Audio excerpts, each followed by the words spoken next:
I was working in a restaurant in New York, earning some money for the second year of school that I've been going to, acting school. And I worked in this restaurant for 3 weeks, and then one day a manager came in. And I didn't know she's a manager, but for me she was a customer, and I was coming to the table and reading the specials. We have chicken parmesan, we have this and this and this, and she cut me off in the middle and she said, "Come to my office tomorrow." She found out that this role, Sheori, wasn't casted. I mean, I know they were looking for girls for like 6 months. And she sent my tape to Roland, and without me even knowing about it, my tape with all my movies that I've done in Israel. And she got a call from him, and that he wants me on the set right away. And she said, "Well, tomorrow you're flying to Arizona." And I said, "Why?" And she said, "You got a role."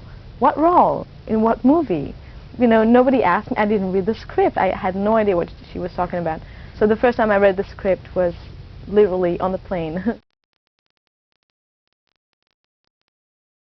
I came that night. I met with Roland, and I went back to New York to pack all my stuff for 3 months, and then I came back, and a day after I was shooting the most important scene in the movie for me.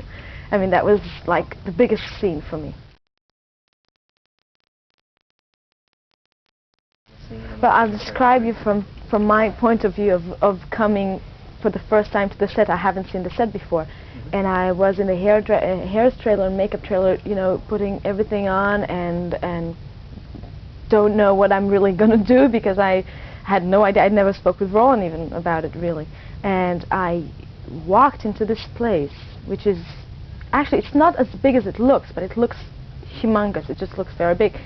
And it was lit with candles and fires and music of drums, and everything was already set, because I was, you know, they were waiting for me because I had to put this, you know, hair and stuff.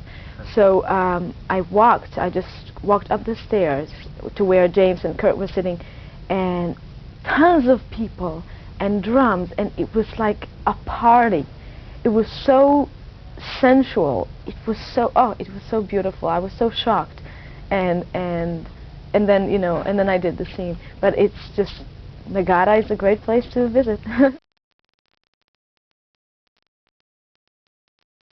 The only difference is with the size. I mean, the Israeli films are so tiny, and this film particularly is so big that it's very different. I mean, and in Israeli film the crew can be 20 people, and here the crew is like 400. She starts as a very, very naive girl, young girl, but with a very big amount of curiosity. She's having a big transformation, I think, which is followed by her curiosity, and she becomes the leader of those people. She's the one who tells them the truth about their lives. She's revealing truth through all the story. I mean, she's revealing the truth about herself with Daniel, James Spader's character. She's revealing the truth about herself with her father, the Kasuf, and she's revealing the truth about the story, the history of their lives. And I think she's ready also to pay the price, and that's why she's courageous. There's something very heroic about her. She's getting knowledge, and she's using the knowledge. Instead of just for herself, she's giving it to other people. Not only that, she's teaching them that that's a power. That's a power they can use, education and knowledge. And I think it's absolutely great that she's a woman, because that could be easily a guy, like in all the movies. And that's a men's film, but there is also Sherry, and she's this weird creature between a, you know, she's a woman, but she's not. She's very soft and I'm sorry, very soft and sensual, but at the same time there's something very strong about her, and I love it.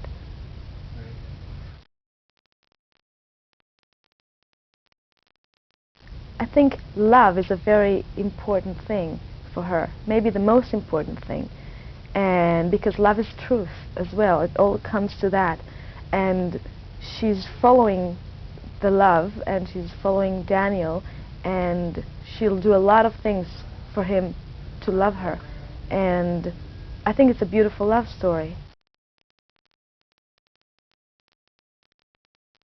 the thing is that at the beginning I thought it's really easy because, you know, it's like gibberish. It's like you don't care about the words, you care about what you mean to say.